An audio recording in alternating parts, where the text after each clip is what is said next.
आप लोगों ने देख लिया होगा कि नीट का कुछ स्कैम चल रहा है ना, तो अपना उस पे सपोर्ट है बच्चों को, ठीक है, बच्चों के साथ गलत हुआ है, ठीक है ना। और नीट वाले जितने भी बच्चे हैं, जितने भी टीचर्स हैं, जितनी भी ऑर्गेनाइजेशंस हैं, सभी लगी हुई हैं इस चक्कर में कि भाई साहब दोबारा नीट होना चाहिए और एनटीए जो है वो अपना आंसर करे। बिल्कुल सत्य वचन, ऐसा ही होना चाहिए। अगर कहीं धांधली हुई है तो उस धांधली जिसने करी है पहले तो उसके साथ जो भी कानूनी कार्रवाई होती है वो करो, उसके बाद में एनटीए वालों को माफी मांगनी चाहिए, और उसके बाद में फिर आकर पेपर वापस कंडक्ट करवाना चाहिए। तो सारे जितनी भी ऑर्गेनाइजेशंस हैं, जितने भी टीचर्स हैं, सब लगे हुए हैं बच्चों के भले के लिए, ठीक है। तो हम भी यही चाहते हैं, एज ए बोलते ना, हम जेई वाले क्या है, उनके सहयोगी हैं, ठीक है। तो हम भी यही चाहते हैं कि बच्चों को इंसाफ मिलना चाहिए। बट यस,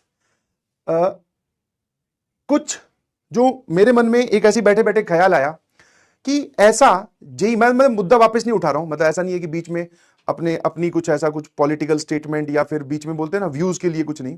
मैं आपको सिर्फ एक पर्सनल बात बोल रहा हूं कि जब आप जेई मेंस का पेपर देते हो ना, ठीक है ना, तो जेई मेंस का जब आप पेपर देते हो तो जैसे सेशन होंगे, सेशन 1 होगा, फिर सेशन 2 होगा, फिर अलग अलग दिन होगा सर, 5 दिन आप मान के चलो मिनिमम होता है। 5 दिन में सुबह शाम 2-2 पेपर, है ना। फिर सर सेम यहां पर भी ऐसे ही, फिर सर जिसका टफ आया उसका नॉर्मलाइजेशन और ये सब, ठीक है ना। क्या मेरी बात समझ पा रहे हो? और इस चीज को कंडक्ट करवाने वाली गवर्नमेंट एजेंसी भी एनटीए ही है। अब जैसे कि यहां पर दिक्कत जो आ रही है ना, मेन जो बच्चे बोल रहे हैं कि सर एक मूवमेंट पे, मतलब नीट में जिसके 640 मार्क्स आते थे out of 720, that is very good score, और उसको आराम से गवर्नमेंट मेडिकल कॉलेज और सीट मिल जाती थी, अच्छी रैंक भी आ जाती थी शायद, जितना मुझे पता है। या फिर आप 650 670 तक चले जाओ। अब की बार कट ऑफ ही 650 गया है, ठीक है ना।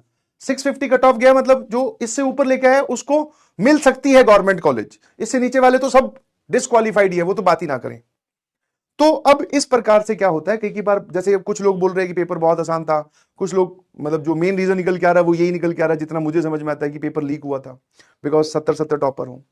तो आप समझो जरा ध्यान से कि एक पेपर में 720 में से 740 पिछले सालों में आप लाते हो, तो आपका दिमाग आप तक ये सिग्नल पहुंचा, जैसे मान लो आप पेपर कर रहे हो, समझने वाली बात है, तो आप पेपर कर रहे हो, तो जिस बच्चे ने 640, जो जिसके ये आ रहे हैं 650, तो वो जब कर रहा होगा तो उसको ये फील तो आती ना कि हाँ यार इतना कर दिया मैंने, अब मेरी गवर्नमेंट सीट पक्की होगी। ये अब मेरी गवर्नमेंट सीट पक्की हो गई, ये इंफॉर्मेशन आपका दिमाग आपको तब बोलता है कि जब आप इस स्कोर से ऊपर चले गए, क्योंकि पुराना पैटर्न हम देख रहे हैं। बट सर जब पेपर आसान बना दो या पेपर लीक हो जाए तो ये बेचारे बच्चे रह जाते हैं, ठीक है। मेन दुख इन पे ज्यादा आ रहा है, वैसे सभी पे ही है, सबके साथ गलत हुआ है, क्योंकि एक भी अगर फ्रॉड हुआ है तो सारों को चेंज कर दिया, तो सबकी रैंक बदल दी। तो ये सेम काम जेई मेंस में भी होता है। एक टाइम हुआ करता था जब आप 300 में से, पहले 360 का हुआ करता था, अब आजकल 300 में से,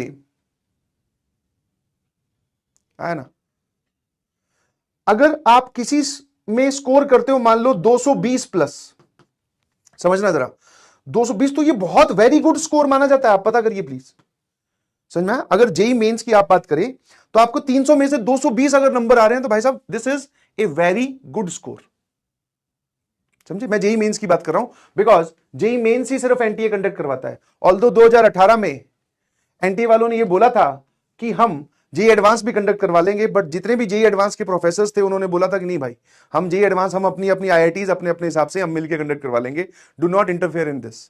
तो वो एकदम सही चल रहा है, टू द पॉइंट। तो इनको जेई एडवांस नहीं कंडक्ट करवाने के लिए दिया गया एनटीए को, जेई मेंस ये कंडक्ट करवाते हैं, है ना। अब 300 में से 220 अगर कोई बच्चा आके बोलेगा वेरी गुड स्कोर, बट जैसे अब हुआ 27 जनवरी, शिफ्ट 1 शिफ्ट 2, अब कोई बच्चा बेचारा सेम इसकी तरह जब पेपर दे रहा होगा, वो करते करते पहुंचा हुआ है, हाँ यार अच्छे खासे सवाल कर दिए, मेरा इतना स्कोर आ रहा है। अब उसकी थोड़ी ना गलती है कि वो 27 जनवरी आसान वाली शिफ्ट में बैठा है, उसके साथ नॉर्मलाइजेशन होगा, नॉर्मलाइजेशन होने के बाद में उसकी रैंक पीछे चली जाएगी, ये सब उसकी थोड़ी गलती है। अबे क्या है, एक सेकंड रुकना, ठीक है। तो ये उसकी गलती थोड़ी है कि उसने, अगर आपके साथ भी ऐसा हो सकता है तो बी अवेयर ऑफ दिस, ठीक है ना।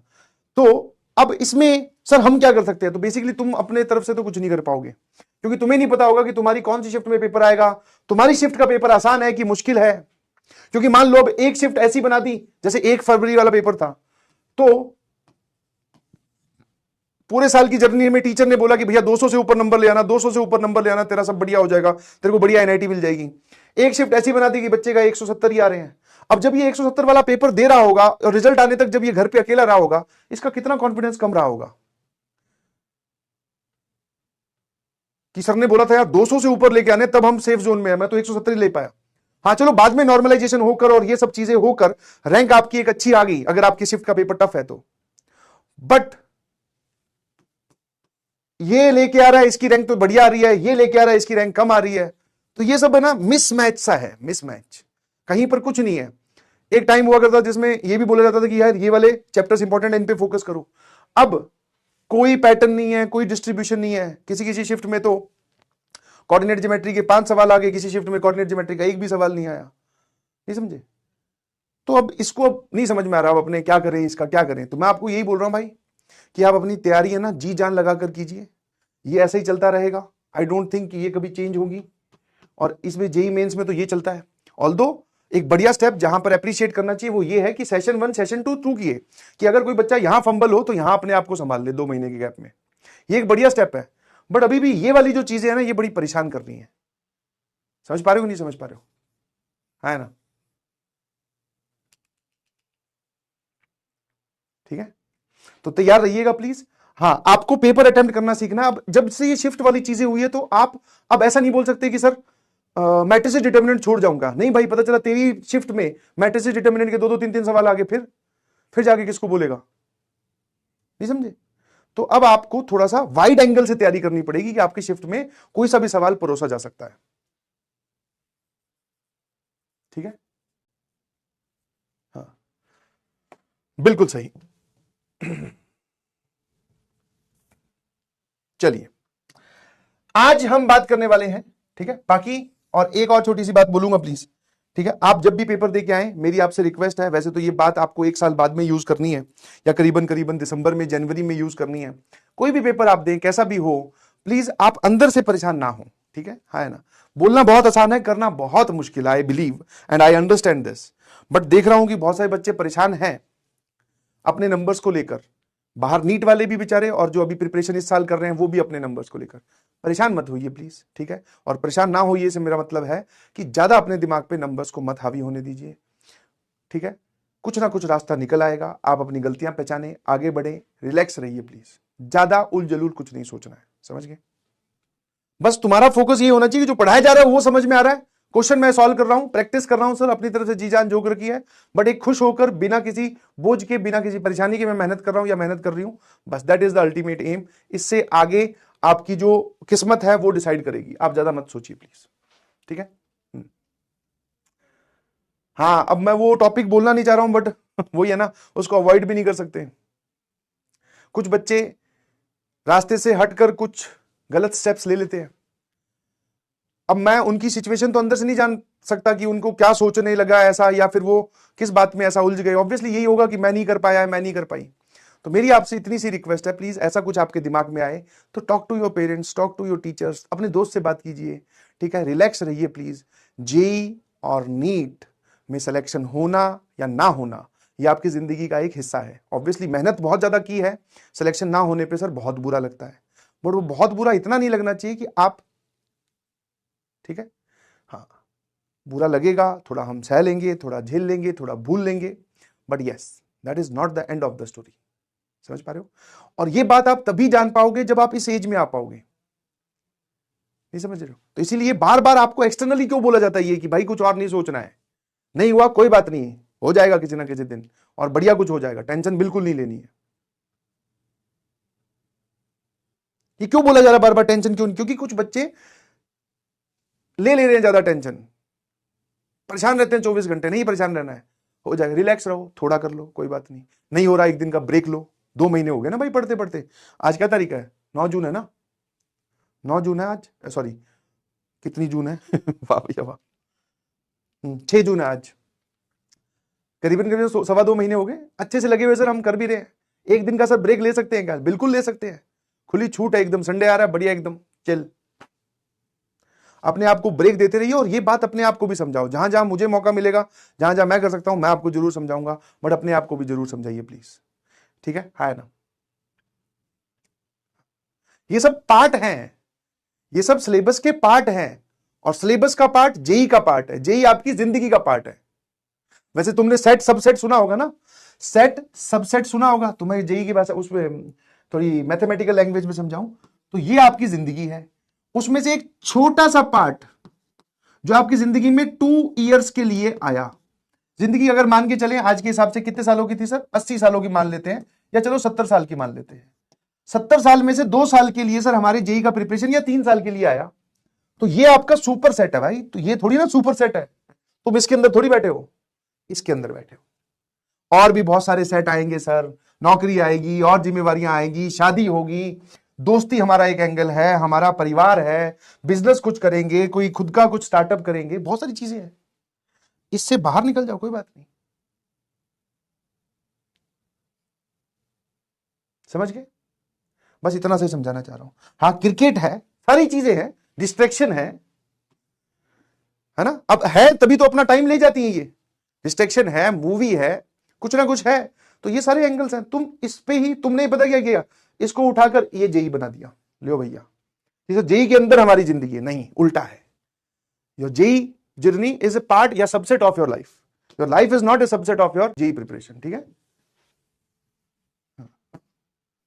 हाँ, पैसा है, नौकरी करोगे, पैसा, घूमना फिरना, एंजॉयमेंट, वो सब मैं तो लिखना ही भूल गया, सब है।